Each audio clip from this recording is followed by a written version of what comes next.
Bueno, sean todos bienvenidos a esta nueva emisión de su podcast favorito, Conceptos, y en esta ocasión especial vamos a abrir un nuevo segmento que vamos a denominar Conceptos Políticos, porque es importante en estos tiempos electorales donde se avecinan las elecciones por las alcaldías y las gobernaciones mal llamadas subnacionales. Hay que aclarar que son elecciones regionales que tienen que ver con la gobernación y la alcaldía. Tengo un invitado muy especial que se ha sabido a lo largo de los años y la trayectoria ganar reconocimiento del pueblo de Santa Cruz y por supuesto esa trayectoria que lo avala como periodista, como presentador, como comunicador, radialista, muchas demás cosas que viene haciendo a lo largo de los años. En esta nueva faceta como candidato a la alcaldía vamos a conversar con el señor José Gary Áñez. Bienvenido, José Gary, gracias por venir a nuestra invitación. No, al contrario, muy amable, gracias por la invitación y por permitirme este tiempo.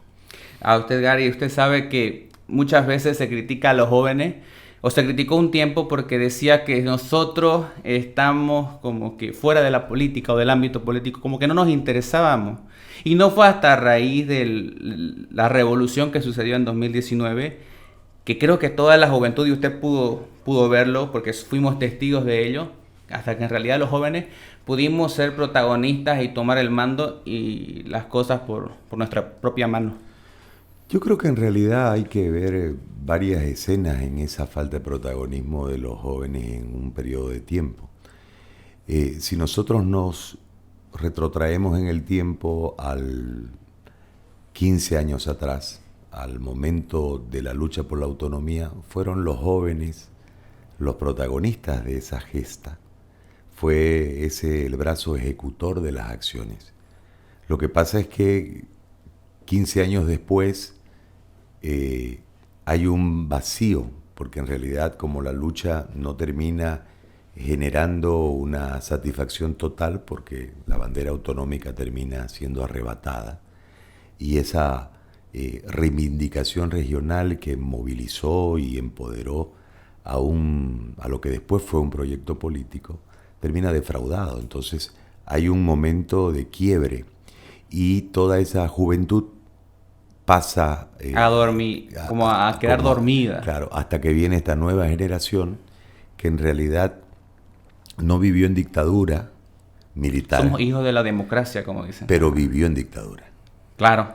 Porque en realidad Claro. No vivieron en una dictadura militar, pero vivieron una dictadura, fueron parte de una dictadura y se transformaron de adolescentes a jóvenes mayores, o sea, entre sus 12 a los 25 años, vivieron ese proceso y se transforman en actores en el momento que ven vulnerado su derecho. Tal vez muchos de los protagonistas de esa gesta que derrocó a Morales fueron a votar por primera vez en aquel referéndum, el referéndum de la trampa, el del 21 de febrero. ¿Por qué?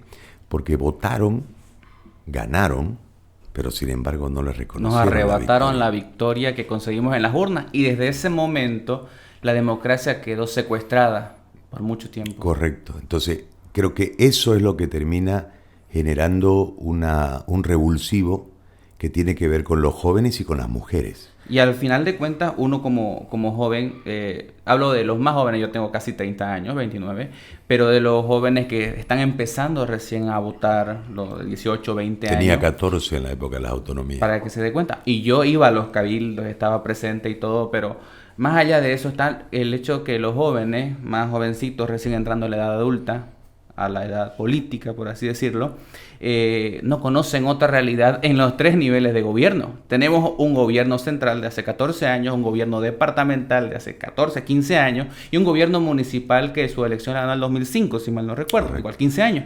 Entonces no conocen otra realidad. Pero en ese marco, el prorroguismo que reveló a la juventud, porque el intento de prorrogarse es el que revela a la juventud, y la juventud se va y le pide al comité cívico que lo represente. Es ahí donde aparece la figura de Beto Áñez, presidente de las provincias, y del entonces vicepresidente Luis Fernando Camacho. En realidad es la juventud la que va y le dice al comité, represéntenme. Y sean Eso, protagonistas. correcto. Y tomen la bandera por nosotros. Y de ahí hay un montón de movimientos femeninos, Claro. porque son las mujeres las que toman la batuta de la lucha, las que dirigen juntamente con el apoyo de los jóvenes, y eso termina germinando en la gesta de esos 21 días que derrocó al gobierno de Morales. Y hay que aclarar, perdón, pero el tema porque hay toda una parafernalia armada nacional e internacionalmente, y ahora más se siente por el tema del gobierno que retomó el MAS. Toda una estructura comunicacional en un tema de querer encubrir lo que sucedió como si hubiera sido un golpe de Estado. Y eso hay que aclararlo, de que fue una sublevación ciudadana, una revolución, que lo que hizo fue provocar una renuncia de aquel entonces presidente. Pero hay que poner claro que es una revolución que se gesta, se detona desde la vulneración de los derechos. Del derecho democrático. Es decir, la izquierda internacional intenta posicionar otro discurso conforme a un relato establecido, digitado y contado, que contradice totalmente lo que se vivió en ese proceso, porque solamente se toma en cuenta los 21 días y la renuncia, pero en realidad este es un proceso que viene más atrás, desde el 21 de febrero, que tiene varios hitos antes de llegar a aquel cabildo del 4 de octubre, sí, que, producto del incendio de la Chiquitania, genera esa otra reacción ya mucho más potente, mucho más fuerte, mucho más robusta, desde la convocatoria del Comité Cívico. Y ahí fue en ese, claro. Pero en todo ese proceso, del 21 para acá, hay varios hitos. Uno de ellos cuando el tribunal saca el famoso derecho humano, el tribunal cuando se plantearon las 4 vías posibles, correcto, el derecho humano. Ahí hay una reacción y una manifestación. Después viene la inscripción, cuando el tribunal asume la inscripción y acepta la inscripción de la candidatura, hay otra reacción. Y en medio un montón de manifestaciones, ¿no?, que se dan, una en Cotoca, otra aquí en el centro, una saliendo de la catedral. Sí, sí. Hay varias manifestaciones donde ustedes son protagonistas para llegar a ese día. Y llega, yo digo, desde el hastío, desde el cansancio, desde el aburrimiento, de la vulneración progresiva de nuestros derechos, es que ahí que agarramos vuelo y pudimos hacer todo lo que ya se sabe y quedó en la historia, y nosotros somos los responsables de contar la historia verdadera. Porque no es como que la historia que nos cuentan de Bolivia y de Santa Cruz de antes, nosotros la vivimos, entonces no nos las pueden charlar, no nos pueden meter los dedos a la boca, claro, y decir algo que no es cierto. Pero es más o menos lo mismo que está ocurriendo ahora en este proceso democrático. Es decir, si nosotros analizamos lo que sucede en relación al prorroguismo, la alternativa que surge desde un grupo de vecinos para que nosotros nos transformemos en elegibles o en candidatos es precisamente producto de ese hastío, de ese prorroguismo casi permanente que se ha dado en el municipio. Si nosotros sacamos cuenta de Fernández a Fernández en el tiempo, estamos hablando de 30 años. Claro. Hace 30 años que este aparato maneja el municipio. Entonces, el joven, como usted bien decía, no conoció otra realidad, otros concejales. En consecuencia, busca un revulsivo porque entiende que está abandonado, que no hay una gestión pública que atienda por lo menos básicamente las necesidades de una ciudadanía que se ve abandonada y librada a su suerte. ¿Dónde detona esto? En otro evento, la pandemia. La pandemia es la que genera el asiente sobre la realidad o el aterrizar de nariz ante la realidad de un sistema médico inexistente. No hay un sistema de salud real, que hace aguas por todas partes, que tiene 3 niveles de atención y que tiene competencias definidas entre el centralismo, el gobierno departamental y el gobierno municipal, pero ninguno termina atendiendo a cabalidad la necesidad del individuo. Eso en líneas generales, porque los problemas de dengue, de influenza se han dado. Se hace mucho más grande esto cuando viene la pandemia, que en realidad no desnuda todo el aparato, claro, lo social, el gobierno. Claro. Lo desnuda totalmente, pero además nos sorprende, pues nos sorprende a nosotros y al planeta en realidad. Claro. Pero a nosotros nos afecta mucho más porque no tenemos un sistema de salud que pueda soportar un sistema de respuesta a algo. Entonces, que nos genere. Desde ahí se genera una falta de estrategia. Hay un gobierno de transición que hace un montón de maniobras que no tienen que ver con el cuidado del ciudadano, sino más bien con la búsqueda de un negocio desde la pandemia, porque al declararse emergencia, etcétera, etcétera, se liberan partidas económicas. Claro, presupuestarias del Banco Interamericano, del Banco Internacional. Y hay un montón de plata que gira en torno a eso. Entonces, ese es el cuadro que en este momento a nosotros nos pone en un nuevo comienzo, ¿no? Porque en realidad todo lo que como periodistas hayamos hecho nos puede generar un principio de reconocimiento ante la gente, pero deberá ser ahora en la nueva historia, ya en el marco político, ganando la elección el próximo 7 de marzo, si podemos desarrollar lo que nosotros pensamos ya en el ejercicio. Pero ¿por qué se da este crédito de parte de la gente? Porque hay una decepción casi total por esta inacción permanente de la que hemos sido víctimas. A esto hay que sumarle que hay niveles de corrupción demasiado elevados que la gente ya no soporta. Entonces, la única opción distinta, con un planteamiento real desde el ciudadano, encuadrado en la realidad económica del municipio y sustentado en el cuadro legal para poder hacer una gestión de realidades, es la nuestra. Nosotros no hemos ido a ninguna oferta electoral y nada de trenes que vuelan, nada de esas cosas. Hemos ido con dos propuestas claras, ¿no?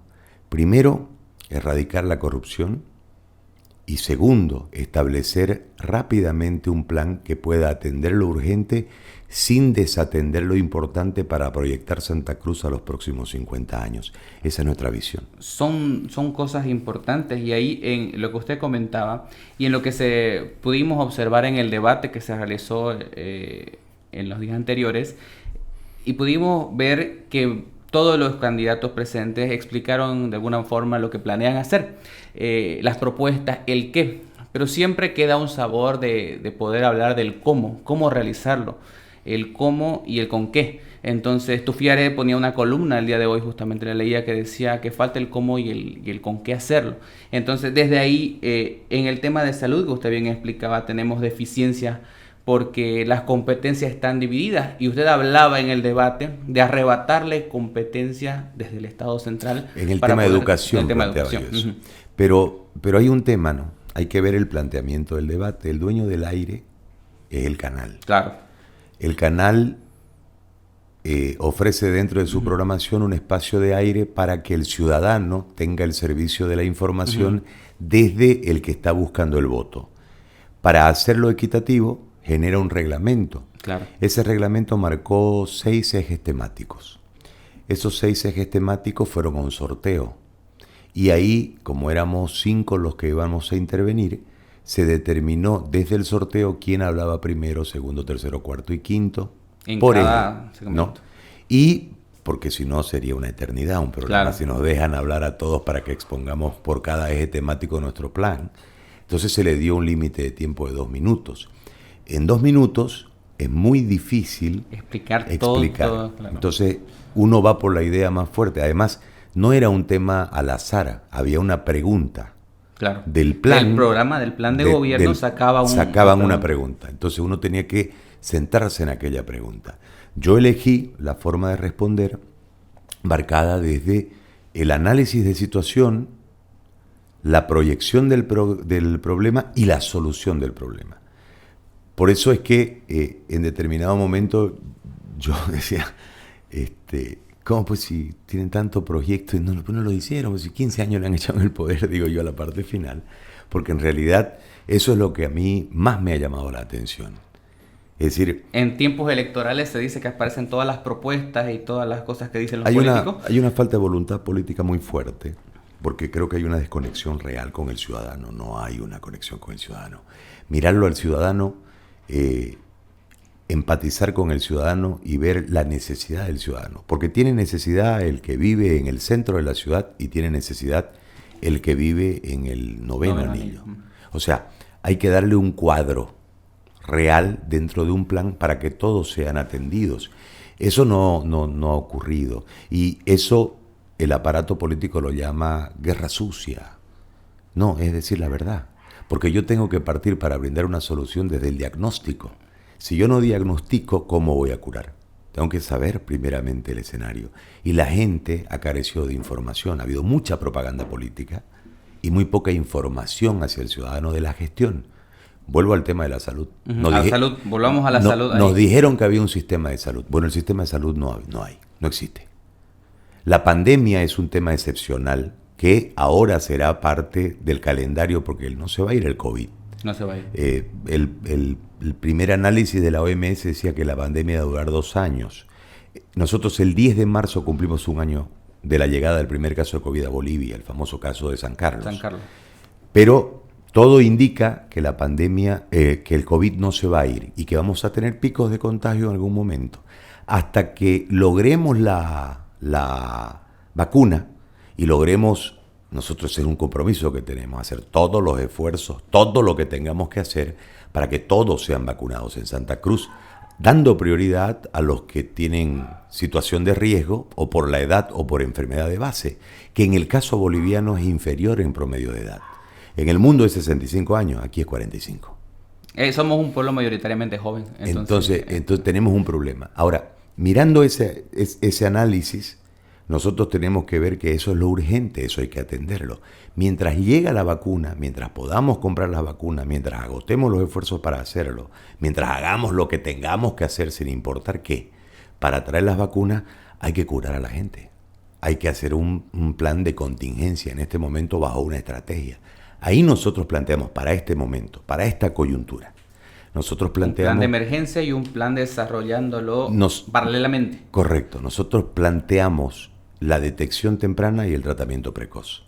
La detección temprana es que yo me autodetecto ante un síntoma y desde la autodetección yo puedo, a través de un protocolo de medicamentos, curarme sin necesidad de ir al sistema de salud porque mayoritariamente puedo curarme si me atiendo a tiempo antes de que se agrave, lo que los médicos llaman estadio 1, estadio 2, estadio 3.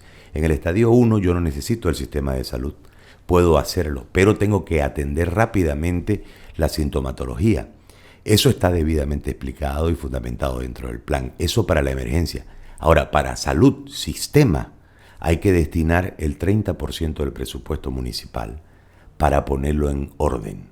¿Qué significa? Nosotros tenemos una red en el primer nivel con varios centros de salud, pero tenemos una deficiencia. Los centros de salud no están atendiendo en su capacidad porque no hay quien atienda. Ahí entra el centralismo. Ese es el tema de los ítems, porque los ítems no son competencia municipal, son competencias del gobierno central. Del gobierno central. Entonces hay que arrancarle al centralismo su obligación. No estamos pidiendo que nos regalen nada.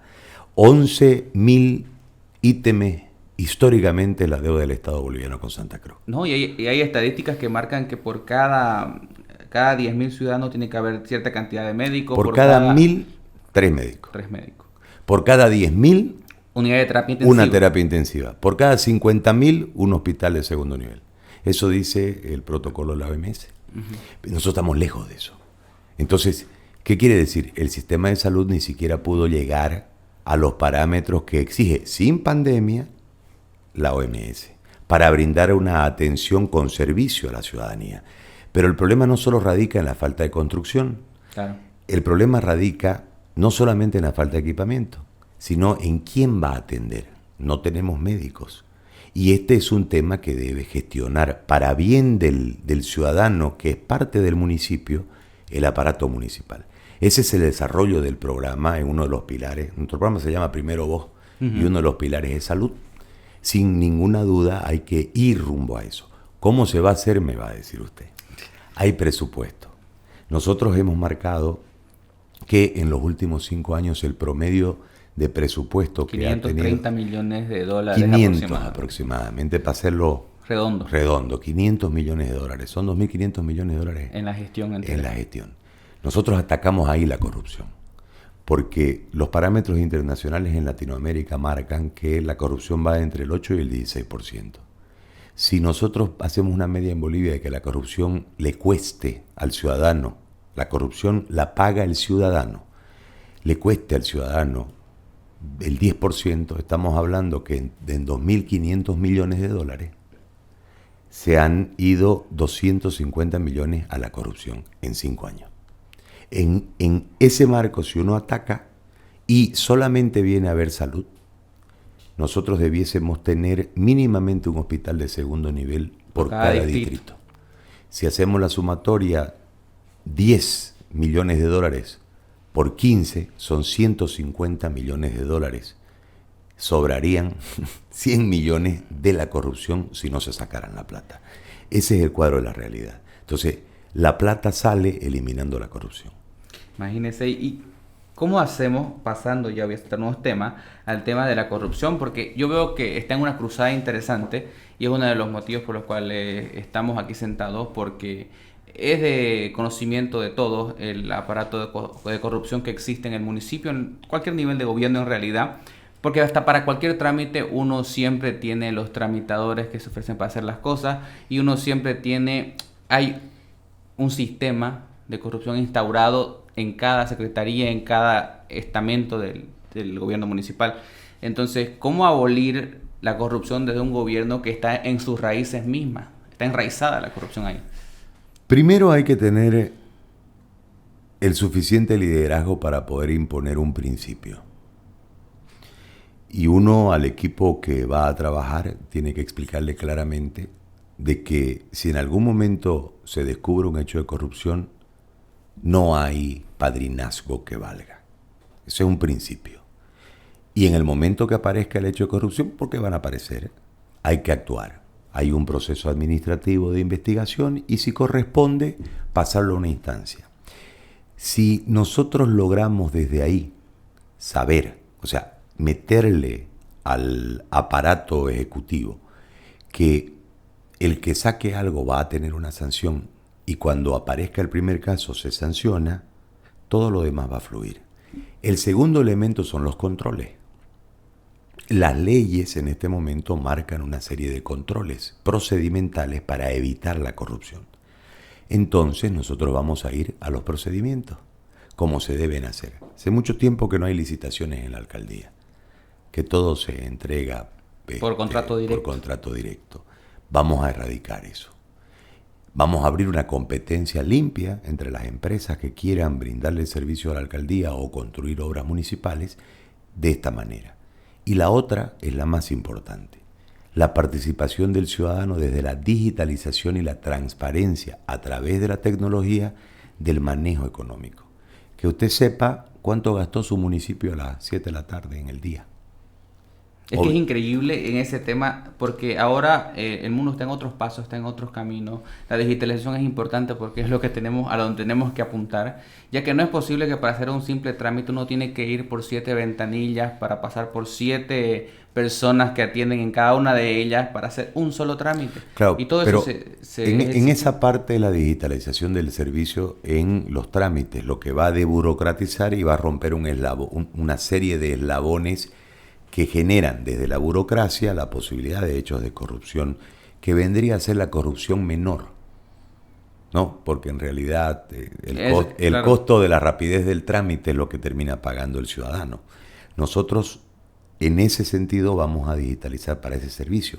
Pero en el tema de la transparencia, es el tema de que tengamos la posibilidad de que el vecino sea el que observe, el que mire y el que juzgue. Entonces, al habilitar yo el sistema digital, yo como municipio digo, habilitar el sistema digital para que la gente tenga la información permanente de todo lo que va ocurriendo en relación a las adjudicaciones, las empresas, etcétera, etcétera, etcétera, la gente va a tener claro qué es lo que va a pasar y generar un espacio para que vengan las denuncias, que no sea simplemente la recepción de la denuncia, sino como un ODECO, para ponerlo más o menos claro, que entre y de esta manera se puede abrir investigaciones sobre lo que denuncia el ciudadano. A esto hay que sumarle otro elemento en el que yo creo. Si nosotros creemos que el mal de la administración de Bolivia está basado en su sistema de administración centralista, hay que cambiarlo, pero hay que cambiarlo desde casa. Entonces tenemos que descentralizar el municipio, llevarlo a los distritos, pero con competencias y con plata. Porque si no es un saludo a la bandera, es una figura simplemente. Hacer realidad la descentralización es llevar una serie de competencias al distrito para que el subalcalde tenga protagonismo en la gestión, sea una parte del ejecutivo. Y tenga poder de decisión, empoderar al ciudadano. Correcto, y que tenga plata, con un número de competencias y un presupuesto. Así él tiene cerca la visión del ciudadano. Entonces, él va a tener que rendirle cuenta a sus vecinos. Pues. ¿Me dejo entender? Claro, por supuesto. Y desde ahí nosotros, desde esa visión, vamos a, por poner un ejemplo solamente, hacer unas fuentes laborales, no solamente de dependencia de la subalcaldía de forma directa, sino en unos bolsones de trabajo desde servicios. Es decir, la municipalidad paga muchos servicios, pero están centralizados en algunas empresas. Nosotros eso lo vamos a distritalizar para que la plata que invierte el municipio en todos estos servicios vaya a los barrios. Vamos a ayudar a los vecinos a crear cooperativas de trabajo para brindarle el servicio al municipio y alianzas público-privadas para empresas que se creen desde los barrios, con gente del barrio, con una serie de requisitos del barrio, para el barrio, con el barrio, y de esta manera puedan tener trabajo y mover la propia plata del municipio en la gestación y generación de fuentes laborales. Eso es relativamente sencillo con un poco de voluntad política y lógicamente con la decisión clara de que lo que tiene la alcaldía en cuanto a recaudación no solamente debe ser invertido en el servicio al ciudadano, sino buscarle la forma en este momento de tanta crisis de generarle diferentes modelos de fuentes laborales para que el propio ciudadano pueda trabajar dentro del municipio, ya sea de forma directa o de forma indirecta, a través de estas cooperativas o alianzas público-privadas. Tocó el tema de trabajo, lo mencionó muchas veces. En su plan de gobierno igual menciona mucho el tema de apoyo al trabajo y por el tema de la emergencia sanitaria justamente también desencadenó en que mucha gente perdió sus fuentes laborales, hay mucha escaseo de trabajo, empresas cerrando. Entonces, ¿cómo reactivar el aparato económico desde el trabajo, desde los empleos? Una forma es la que acabo de decirle. La otra está relacionada a un grupo de 18 a 30 años. Nosotros vamos desde un fondo de emergencia generar un total de 25.000 fuentes laborales para esa edad, de 18 a 30 años, con una inversión de 30 millones aproximadamente a través de un financiamiento. Pero más allá de eso, lo que nosotros queremos en esa generación de fuentes laborales directas con sueldos básicos, poder hacer que sea 50 y 50 hombre y mujer, para determinar desde ahí la igualdad real de posibilidades de competir. ¿Qué significa? La mujer es sin ninguna duda una parte muy importante del desarrollo de cualquier ciudad del mundo. Claro que sí. La mujer tiene una serie de particularidades de competitividad natural. Son competitivas naturalmente. Las mejores empresas son lideradas por mujeres en muchos casos. En ese sentido, nosotros tenemos que brindarle, no por equidad de género, que a mí me parece que es choca el término en realidad. Hasta no está bien, claro, sino por un tema de oportunidades. Abrir la misma cantidad de oportunidades para hombres y mujeres y que compitan. Porque en realidad el mejor trabajador se quedará, ¿no? Ese claro. Es el marco. Entonces, eso es lo que nosotros planteamos y sin ninguna duda, yo tengo una fe, yo he tenido a lo largo de mi vida en las empresas que he manejado, casi siempre de comunicación, las administradoras, siempre fueron mujeres.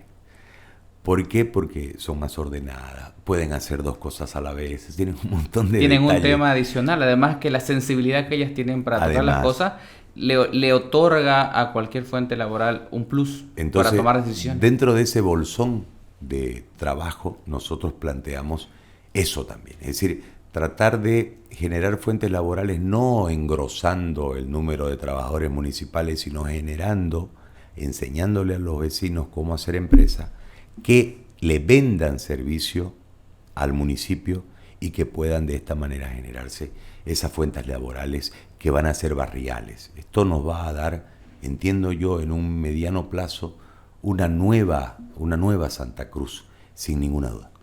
En el tema pavimento vamos a ver que hay mucho problema porque por cada calle que arreglan aparecen 4 baches en otro lado.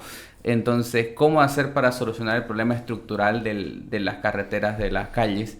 Y el tema del drenaje también. Cuando llueve aquí se inunda y todos lo sabemos y pasamos aguas, literalmente. Hay zonas en los barrios que son totalmente anegadas, no se puede entrar ni salir, puentes que se caen, construcciones que no duran lo que tienen que durar. Entonces, ¿cómo solucionar por ahí? Vuelvo a un principio, ¿no? Diagnóstico para darte la solución o para brindar la solución. El diagnóstico marca que, lamentablemente, la falta de honestidad, la corrupción ha derivado en que la extorsión ha llegado inclusive al aparato de constructores. Lamentándolo mucho, como la corrupción cobra, el que paga finalmente siempre es el ciudadano. Hay obras que no han respetado el pliego específico para poder hacerlo, o el pliego de especificaciones. No voy a entrar a los detalles técnicos porque sería ahondar en un tema en el que la gente lo tiene más o menos claro, pero te lo voy a poner en un ejemplo. Si tu carpeta de pavimento rígido tiene que medir 10 centímetros, mide 8. Eso automáticamente deriva en que la duración de la carpeta va a ser menor a la que dice el pliego de especificaciones. Si nosotros vamos al otro elemento, ¿por qué hay bache? Porque hay filtración. Es decir, hay una mala compactación, hay un tema de agua y demás. Hay bache. Ahora, ese es el problema de fondo, ese es el diagnóstico. Buscarle una solución sería generar un montón de complicaciones en este momento, pero hay que dársela la solución. La solución viene por bachear, eso es lo más rápido. Claro, es que es rápido maquillar las cosas, solucionar supuestamente. Pero la de fondo es en un plan maestro. Claro. O sea, todos los planes que han expuesto ya han sido vistos. Los planes de drenaje que dan vueltas ahora entre las ofertas de los candidatos y los planes de pavimento y una cosa, son de hace 2 años, de hace 3 años, de hace 4 años. La realidad de la ciudad hoy es otra, porque la ciudad no deja de crecer y la ciudad hoy debe proyectarse a la metropolización, entonces necesitas un plan maestro para eso. ¿Por qué hay problemas en el drenaje? Ese debe ser el acto de negligencia más grande que tiene el municipio, porque no hay mantenimiento, porque no limpian las alcantarillas de drenaje pluvial. Ese es el tema. Y además, como no se planificó, porque el agua escurre, está en una ciudad plana, entonces hay cauces naturales que vos tenés que ver, caídas naturales para que se entienda, y tratar de canalizar esas caídas para ir a las dos cuencas. Una es la del río Piraí, la otra es del río Grande. Para allá tiene que ir el agua. Lamentándolo mucho, nadie planificó la ciudad hasta el final. Entonces vos tenés por ejemplo, hasta Guarne hay un sistema alcantarillado. De Guarne para allá no hay. Entonces, ¿dónde se queda el agua? Se vuelve el agua. Porque es plana la ciudad. Ese es el elemento para que se entienda. Hay un lenguaje técnico que lo pudiésemos hablar ahora, pero no sería entendible para nosotros. Hay una consecuencia de eso. Por eso te digo que la falta de planificación es el gran problema que ha tenido Santa Cruz, porque además se interrumpieron esos cauces naturales para ir a las dos cuencas, porque se empezó a construir en cualquier parte sin que esto obedezca a un plan.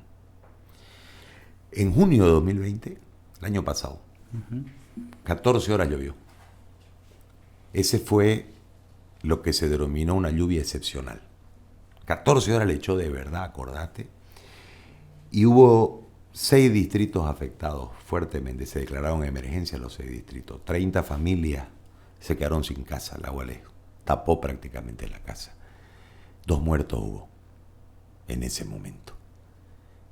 Y ya había, antes de eso, un plan que lo pagó el municipio. Hay un plan de drenaje pluvial que lo pagó el municipio. Yo no tenía el dato ayer en el debate que lo habían pagado. Yo sabía del plan y yo lo menciono. Pero hoy... ¿Sabe que está cancelado ese plan? Claro, ese plan lo mandó a hacer Percy. Ese plan, te voy a dar el dato ahora.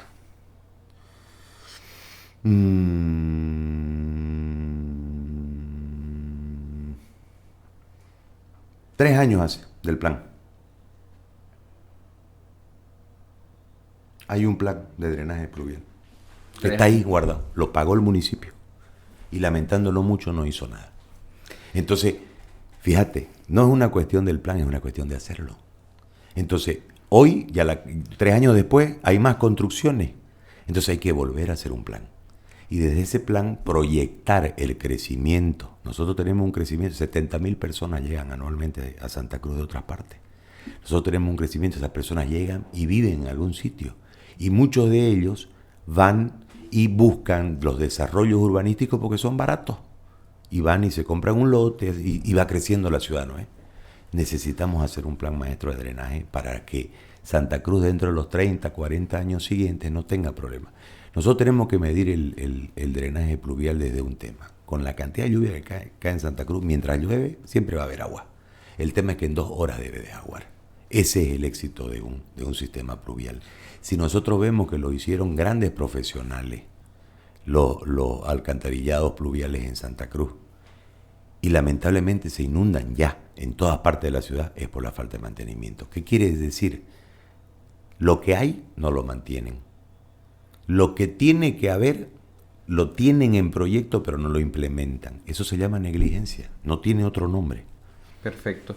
Pasamos a un tema importante y es por demás de escabroso, el tema de algunas mafias que están instauradas dentro, que son, por así decirlo, socias de la municipalidad y de muchas partes del gobierno municipal. El tema de transporte y mercados, que es un tema complicado. Vamos a ver cómo plantea usted la solución a estos dos ejes temáticos. Por el tema de transporte, con el tema del BRT, con mucha falta de planificación en realidad del sistema de transporte municipal, y el tema de los mercados, con la asociación de gremiales, los asentamientos ilícitos en lugares públicos. Entonces, hay un montón de complejidades en esos temas. Yo creo que nosotros tenemos que partir de nuevo desde el diagnóstico. Desde el diagnóstico. El diagnóstico ha identificado un grupo como el gran problema del transporte y en realidad es parte del problema. Es decir, nosotros tenemos un problema con 3 aristas y un rector. Por un lado está la ciudadanía, que tiene que utilizar un transporte que lo lleva y lo trae, pero que no le ofrece ningún tipo de comodidades más allá del servicio básico de llevarlo y traerlo. Tenemos a los dueños de las líneas, los dueños de los micros, que desde el sindicato intentan hacer al menor costo posible la mayor cantidad de servicios posible. Y por el otro lado está el chofer, que no tiene condiciones laborales y que tiene que pagar su trabajo y pagarse su trabajo. Entonces, es una escena que siempre termina generándole una repercusión al grueso de la población. A esto sumarle de que al haber una sobrecarga en relación a las rutas y demás, hay un problema que afecta a la ciudad desde el punto de vista del tránsito de la ciudad, el tráfico de la ciudad. En ese sentido, nosotros planteamos una convocatoria a los sectores y generar lo que nosotros hemos denominado dentro del plan el Sistema Único de Gestión del Transporte de Servicios Públicos.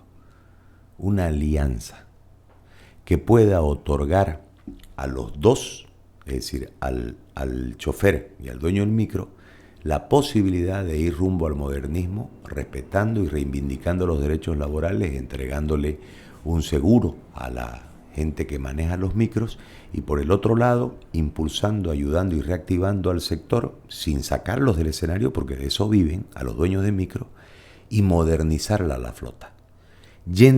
Pues son como 9.000 micros aquí, hay que modernizar a la flota. Para eso necesitamos convencerlos de que dejen de tributar afuera y tributen adentro, porque están tributando en todos los municipios vecinos y no tributan en Santa Cruz y viven en Santa Cruz. Entonces hay que traerlos con esa inversión, para que metan esa plata al municipio cruceño. Desde ahí apalancar el cambio. ¿Cuál es el cambio? Ir a buses eléctricos. Ese es el cambio real. Para eso hay que reasignar rutas. En esa reasignación de rutas hay que ver claramente que la ciudad debe ser amigable con todos. ¿Qué significa? ¿Qué es lo que pelea la línea? Pelea el paso por las universidades y el paso por los mercados, porque hay harta gente. Nosotros tenemos que generar que los mercados distritales funcionen, para que en realidad no haya esa pelea y todos puedan equitativamente ganar su plata. Para que no repercuta el precio en el ciudadano, necesitamos que tributen aquí. Ese es el plan básicamente que nosotros hemos visto. Y ese cambio de flota tiene que ser gradual, con la gestión del municipio en favor de los micreros, pero con una contraparte. Y en ese sentido avanzar para que en los próximos 20 años tengamos un transporte como se debe. El que diga que lo va a solucionar en un año no está mintiendo. Eso no es verdad. Es procesos que toman tiempo. Entonces son procesos que toman tiempo porque hay gente. Es decir, la gente requiere el servicio para buscarse el pan de cada día, necesita trasladarse. El micrero come de eso y también el chofer come de eso. Entonces hay que hacer empatía con todos y generar un plan desde el liderazgo y desde la autoridad del municipio. Por eso te decía el rector, está aquí arriba, pero en realidad termina siempre cediendo. Y ese no es el marco. Hay que hacer las cosas de tal forma de que todos equitativamente puedan trabajar, convivir y generarse sus recursos y generarse el servicio. A eso hay que adicionarle un tema de salud. Nosotros tenemos que hacer que la gente camine en Santa Cruz. Hay que hacer que camine la gente en Santa Cruz. Más ciclismo, más actividades. Pero más caminata. Uh-huh. Por supuesto que dentro del plan tenemos nosotros una red de ciclovías, no una ciclovía. Una red de ciclovías. Entendiendo que como la pandemia llegó para quedarse, el COVID se va a quedar, el método más fácil para no contagiarse y poder transportarse es no usar transporte público. Es irse en bici. Uh-huh. Pero como va a ir en bici, pues si te atropellan y te matan, no te va a matar el COVID, te va a matar el tráfico. Entonces hay que generar una red de ciclovías, que también está dentro del plan. Pero vuelvo al tema que te decía. En ese contexto hay que generar la posibilidad de que estas aristas del problema no dañen a nadie, beneficien a todos, pero principalmente privilegien al ciudadano. Te hablaba del tema de la salud. Para hacer un transbordo, si vos le hablas de transbordo al ciudadano, va a ver que se encarece su costo de pasaje, entonces no va a querer. ¿Me explico? Y si vos le decís que se lo dé gratis al micrero, no va a querer, etcétera, etcétera. Entonces, tenés que generar que esa plata venga al municipio para desde ahí proyectar este proyecto. Valga la redundancia en el concepto, proyectar el proyecto después de una explicación. Yo he conversado con los sectores y están muy de acuerdo. ¿Por qué digo que se involucra la salud preventiva? Que eso automáticamente te baja los niveles de atención. Es decir, te descongestiona el sistema de salud. Si vos caminás entre 5 y 10 kilómetros, perdón, entre 500 y 1 kilómetro, 500 metros o 1 kilómetro al día, vas a tener una vida mucho más saludable. Vas a evitar problemas de hipertensión, vas a evitar problemas de diabetes, problemas de obesidad. Desde ese marco usted plantea entonces que las paradas sean en un punto específico y que la gente se camine. Claro. En todas partes del mundo te obliga a caminar el transporte público. Vos tenés que caminar entre 5 y 10 cuadras al día, para decirlo claramente. Eso es con transbordo, doble boleto, ¿no es? Entonces tendríamos que generar el boleto único. El boleto único. ¿Y dónde se compensa? En la patente, en el impuesto municipal al transporte público. Por eso es necesario hablar con el sector y decir, no paguen afuera, vengan y paguen aquí. Uh-huh. ¿Por qué pagan afuera? Yo les pregunté a los transportistas. ¿Pagan menos? No, si aquí pagan menos igual, menos que el particular paga el transporte público aquí en Santa Cruz de la Sierra. ¿Sabes por qué lo hacen? ¿Más fácil tramitarlo? Por la burocracia.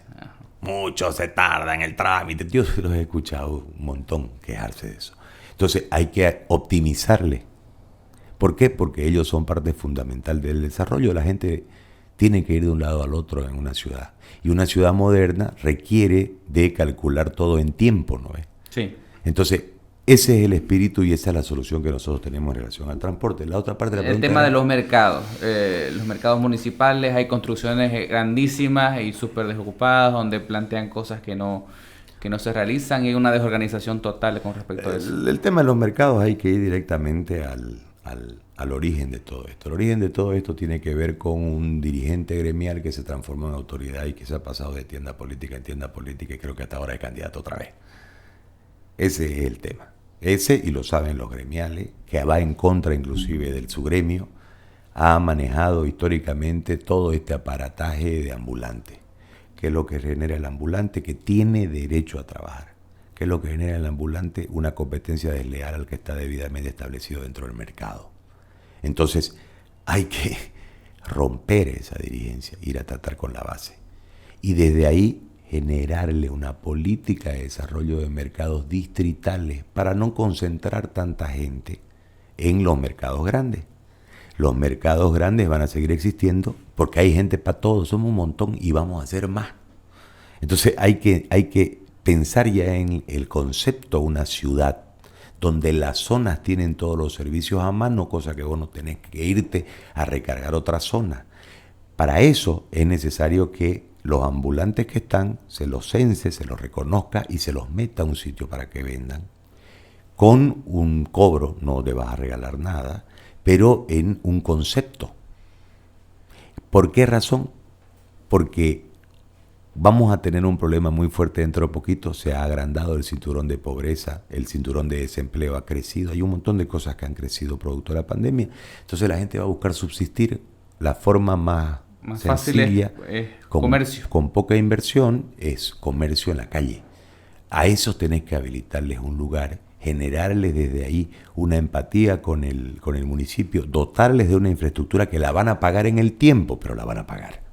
O sea, esa es una salida. Cuando vos vas y le decís, escuchame, estás pagando 5 pesos al día, los pagás los 365 días del año, los años que sea, ¿y qué ganas? Nada, estás en la calle. Porque eso es lo que cobra la dirigencia esta que yo te señalo, esa parte de la dirigencia gremial, que ya está bueno ya. 30 años le han echado, empezaron en el ADN y terminaron, creo que ahorita están en el partido de gobierno municipal, ¿no? Entonces, hay que pensarlo desde erradicar o sacar o apartar ciertos elementos que han generado una forma de lucrar de este negocio para ir al reordenamiento. Porque los gremiales merecen trabajar, pero merecen trabajar los que están afuera, al igual que los que están adentro. Y desde ahí generar una cultura, porque nosotros tenemos culpa de los gremiales afuera también. Sí. Porque no nos da la gana de entrar al mercado porque nos da flojera y compramos afuera. Entonces hay que obligar en la primera parte a que compren adentro, sacando a los gremiales de afuera, sin utilizar la fuerza, reubicándolos y marcándoles desde un aspecto promocional del municipio, donde pueden ir a comprar los vecinos también, no solamente en este centro de abastecimiento, sino en este otro, donde hay estos productos. Estamos hablando de ayudarlos a que vayan, vendan, tengan público y que la gente pueda circular con libertad y protege uno al sector, pero principalmente beneficia al ciudadano. Hay un tema que extrañé mucho en el debate que no se pudo tocar lamentablemente, pero tema medio ambiente es muy importante. Porque mucho se habla del desarrollo urbanístico de la ciudad, las construcciones y todo, pero siento que se ha dejado de lado, parece como si todo el aparato, toda la opinión pública se moviera con respecto a las agendas que marcan ciertas cosas. Y entonces el medio ambiente es algo que nos afecta los 365 días del año, todos los años y todo el tiempo. Entonces, específicamente en el plan medio ambiente, ¿cómo vamos a hacer para lograr una ciudad amigable con el medio ambiente? Con ustedes. Si los jóvenes abrazan causas ahora, son las medioambientalistas y son las de animales, ¿no? Sí. Nosotros tenemos que volver al pensamiento de don Noel Kempf Mercado. Don Noel Kempf Mercado, que arbolizó esta ciudad, lo mata el narcotráfico en la década de los 80. Don Noel Kempf la pensó desde su especialidad, con árboles que todo el año den flores. O sea, un mes, todo el año den flores, porque él la soñó Santa Cruz con flores todo el año. Tenemos que recuperar eso. Y tenemos que privilegiar los árboles. No tanto los jardines, que después terminan siendo un problema porque no los atienden. Los árboles son muy bellos. Yo lo que digo en Santa Cruz es que tenemos que volver al plan original pensado por don Noel. Uh-huh. Es decir, buscar, que la debe tener la familia, el proyecto de don Noel. Y volver a arbolizar para que todo el año haya flores en Santa Cruz. Dejar de pensar en tanta grama, que es bonita la grama sin ninguna duda, pero los árboles son más bellos. Entonces, desde ahí, pensar la Santa Cruz desde esa perspectiva. Y lógicamente proteger lo que hay, ¿no? Y para eso volvemos a la planificación. Que el desarrollo urbanístico no termine generándole problemas con el medio ambiente a la ciudad. Ese es un principio. Aquí han pasado de todo. Hasta un curiche se tragaron en determinado momento por hacer una urbanización. Entonces eso debe cambiar. Es un tema de política. Para eso son ustedes. Porque son ustedes los que han levantado la defensa de esto. Yo conozco muchos profesionales jóvenes de alto nivel que han trabajado y que a lo largo de mi carrera como periodista me han ilustrado sobre el tema. Y nosotros tenemos uno de ustedes con nosotros, que es Fede. Claro. Fede Morón es un hombre de principios en ese sentido y él nos va a ayudar a proteger Santa Cruz verdaderamente. Y eso que te digo de Don Olker Mercado tiene que ver con mi sueño, con mi romanticismo en relación a Santa Cruz, de que todo el año tenga flores. Quiero ir cerrando esta conversación con el tema, creo yo, más importante que compete a la ciudad. Hablamos de una Santa Cruz que va avanzando hacia adelante a pasos agigantados, proyectándose a una de las ciudades modelo de Sudamérica, Dios quiera. Entonces, bajo ese concepto, hablando del tema del desarrollo de la ciudad desde las competencias humanas, desde la persona, desde el individuo, formar a la gente desde la educación. Si bien intuición de la alcaldía no es en sí el aparato educativo, pero ¿cómo vamos a hacer con la educación para formar mejores jóvenes y mejores individuos para que aporten su granito de arena para que la sociedad tenga mejores días? Porque yo sueño con una Santa Cruz a modelo a nivel sudamericano y a nivel mundial. Nosotros tenemos que lograr inscribir a Santa Cruz como la ciudad número 1 de Bolivia. Que en realidad nosotros somos la ciudad número 1 en población, no nos reconoce el centralismo y nos dice que somos la número 2 y somos la número 3 en servicio. La número 1 es La Paz. Eso dice el ranking. Pero para lo que plantean, nosotros estamos con una educación del siglo XIX. Tenemos un municipio anacrónico del siglo XX y estamos en el siglo XXI. Entonces fíjate que hay una cosa muy chipada. Tenemos que plantear nosotros de nuevo, por el bien de los chicos, porque ¿qué es la educación en realidad? La educación es oportunidad. Vos sembrás en este presente para que el que se está educando tenga una oportunidad en el futuro. Nosotros tenemos que volver al diagnóstico. No se defendió nunca ni la salud ni la educación. Nunca.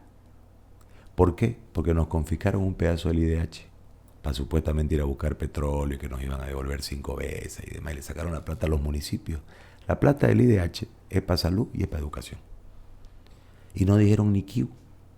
Nosotros el año pasado hicimos un tuitazo para que Yanine Áñez devuelva el IDH, que al final creo que ni lo devolvió, ni supe en qué quedó. Pero partiendo de ahí, nosotros tenemos que instalarnos en que no es solamente el tema de infraestructura el que debe luchar Santa Cruz. Santa Cruz debe arrancarle la competencia al Estado. Porque el tema educativo, claro, el tema educativo viene desde una educación muy andinocentrista y de una educación centralista. Correcto. Entonces no se valora mucho la historia local, la historia pero más allá de esos detalles, nosotros tenemos que inscribir en la competencia a los que formemos. Porque este es un tema de competencia. Vos cuando entras a la vida profesional entras a competir con otros y tenés que estar en competencia. Tenés que ser competente. Si tu formación no es buena, vas a tener muchas probabilidades de perder la competencia. Ese es el grado de importancia de poder traer la competencia de educación completa y que se respete la autonomía municipal y que vos desde ahí podás ejercer un nuevo horizonte que tiene que ver hoy con otra dificultad. Hoy por los temas propios de la pandemia y del COVID, tenés que equipar de diferente manera. Nos ha adelantado el paso a la tecnología todo esto, porque, por ejemplo, ha comenzado las clases y estaba todo el mundo ofreciendo puntos de internet. Y yo digo, allá en el 9º anillo, donde en la casa hay un teléfono que lo usa el padre, ¿sí? Y que anda todo el tiempo calculando sus megas y demás cosas. ¿Cómo va a pasar clase el chico? Ese es un punto tecnológico. El otro tema, acá, vamos a poner que tengas tu computadora, que tengas tu buen wave, tengas todo, que te lo dote todo el municipio. ¿Cómo vas a pasar clase? Si Zoom no es para pasar clase. Hay plataformas para pasar clase. ¿Las compraron? No las compraron. ¿Qué quiere decir? No se preocuparon en lo que venía. Entonces, y no me digan que no sabían, porque las universidades los han comprado. Yo tengo un hijo en una universidad privada que pasa clase a través de una plataforma. Y la plataforma tiene, primero, cómo se da tarea, cómo Y lo peor es que hay plataformas gratuitas. O sea, además, ni siquiera es tema de inversión, es tema de voluntad. Además, o de ignorancia. O de ignorancia. ¿Por qué? Porque no te dejas asesorar. ¿Me explico? Entonces, nosotros tenemos que proyectar a eso, Santa Cruz. No estoy diciendo que va a ser fácil. Hay que luchar, pues. Si así ha sido siempre, desde el ferrocarril o nada, si querés irte en la historia, siempre nos ha costado una luchinga. Desde el 52. Pero hay que hacerlo. En ese sentido, nosotros tenemos que ver cómo ponemos al niño en formación para competir en el siglo XXI. Además, hay otro tema, ahora por la urgencia, tenés que tener algunas clases semipresenciales. ¿Y cómo tenés que hacerlo? En los lugares donde no tenés, porque no tienen plata, por más que le pongas el wifi, cómo generarse su recepción del wifi para pasar clase, tenés que llevarlos al colegio. ¿Y cómo lo haces? Tenés que hacer todas las medidas de bioseguridad, tenés que generar una menor cantidad de alumnos por aula, etcétera, etcétera. Se puede, no es que no se pueda. Y la otra, ¿lo formaste al profesor para que dé clases por computadora o por celular? No, no lo formaste. No es lo mismo enseñar en un aula que enseñar a través de un aparato tecnológico. Tiene su metodología. Son otras competencias que hay que Entonces, cuando yo digo no los atienden a los ciudadanos, es porque no los atienden. ¿Y en qué estaban pensando? En la elección estaban pensando. Quiero ir cerrando esta conversación, esta entrevista, con una pregunta que viene de adentro. Y si es favorecido por la gente el 7 de marzo, usted va a ser el alcalde de Santa Cruz. ¿Qué lo motivó para dejar los medios, para dejar la radio, para dejar lo que se dedica, para entrar a la arena política, tomando en cuenta que usted atribuye hacia una petición del pueblo? Pero no, mucho, de un pedazo del pueblo, pues, no fue todo el pueblo. Es que mucho, a eso voy, es que mucha, hoy es todo el pueblo. Se escucha siempre de que el pueblo me pide, que el pueblo me dice esto. Entonces, a través de esa solicitud, esa petición que tuvo, hoy es una realidad su candidatura, sí, y está pugnando por llegar al sillón municipal. Entonces, ¿por qué dejar lo que ya tenía y meterse en la arena política? ¿Cuáles son sus motivadores y qué lo hizo cambiar? Primero, yo tuve un evento que a mí me destrozó el alma, y es asistir a la muerte de una mujer embarazada en pleno COVID por falta de oxígeno. Y no podía ser trasladada de un hospital a otro nivel, porque lamentablemente no había campo en este nivel, y acá no podían recepcionarla porque no había campo. Muere ella y el bebé dentro del vientre. Eso a mí me golpeó, por un lado. Y lo segundo es que uno en la vida tiene que darse cuenta que hay un espacio de tiempo para servir, porque al fin de cuentas después transcurre el tiempo y ya no tiene fuerza, uno no tiene idea o no tiene ganas. Yo tengo ganas. Y yo quiero mostrar de que con la verdad, con honestidad y sin robar, se pueden hacer las cosas bien. Que en realidad la clase política lamentablemente se inundó de un montón de malos políticos que terminaron deshaciendo la política. Porque no utilizaron el poder para servir, sino para servirse del poder. Y es inconcebible que haya un pueblo tan pobre y autoridades tan ricas. Es inconcebible. Entonces, desde ese marco, yo me desafío a eso, por un sentido. Cuando uno aprecia y tiene empatía por la gente y se pone en su sitio de necesidad, uno debe plantearse siempre una pregunta. ¿No seré yo corresponsable de esta realidad? ¿No seré yo corresponsable de esta situación? Al ser parte de la sociedad, claro. Entonces, quiero transformarme junto con la gente en parte de las soluciones, porque me siento corresponsable, porque creo que yo dentro de mi marco periodístico agoté todo lo que tenía que agotar en relación a que reaccione el sistema.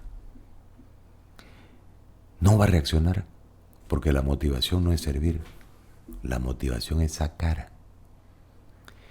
Y hay un montón de muestras para eso, que no lo voy a decir ahora. Eso es lo que ha motivado mi alma. Y la segunda parte, que yo creo que hay que recuperar los principios y valores, por ustedes y por los que vienen. Yo voy a tener un nieto en marzo. Yo quiero que se críe en principios, valores, y que la plata no sea un fin, sea un medio. No puede ser la motivación del individuo solo la plata. La plata es un medio para que te vistas, para que comas, pero no es tu objetivo. Hay cosas mucho más hermosas que la plata. Una de esas, esto, sentarnos a conversar. Yo no sé si gana plata o no del programa, pero yo encantadísimo de sentarme a conversar y aprovechar al máximo la tecnología para llegar a un montón de gente. Pero en realidad es el rescate de los valores. Esto es más importante. Cuando nosotros podemos generar desde un espacio, desde una trinchera, la siembra de principios y valores, la recuperación de la dignidad, como dice el plan. Recuperar la dignidad. No puede ser que nosotros tengamos un candidato que ofrece tapar un canal para que beban. Eso es una barbaridad, es una pérdida de valores. Tenemos que recuperar los valores. Porque aquí lo que más hay es talento. A mí me encanta cuando miro TikTok y lo veo a los pelados nuestros haciendo son geniales, pues. Entonces, ¿cómo eso no va a tener oportunidades de transformarse desde su genialidad en grandes estrellas de cualquier sea su especialidad? O sea, si podemos hacerlo. Yo admiro, a mí me gusta mucho la música y yo los escucho cantar a los pelados. Joseca, el que estaba en Flow ahora y canta solo, los de Flow, Andrés Barba, los chicos de Duende, los otros Maya, o sea, hacen música de altísimo nivel. ¿Y por qué nosotros no podemos crear una fusión desde un yo leí el libro de Fabio Zambrana, de Fabio, que sea la referencia para que aprendan a meterse a la industria, ¿no es? Pero hay que darle un empujón, pues.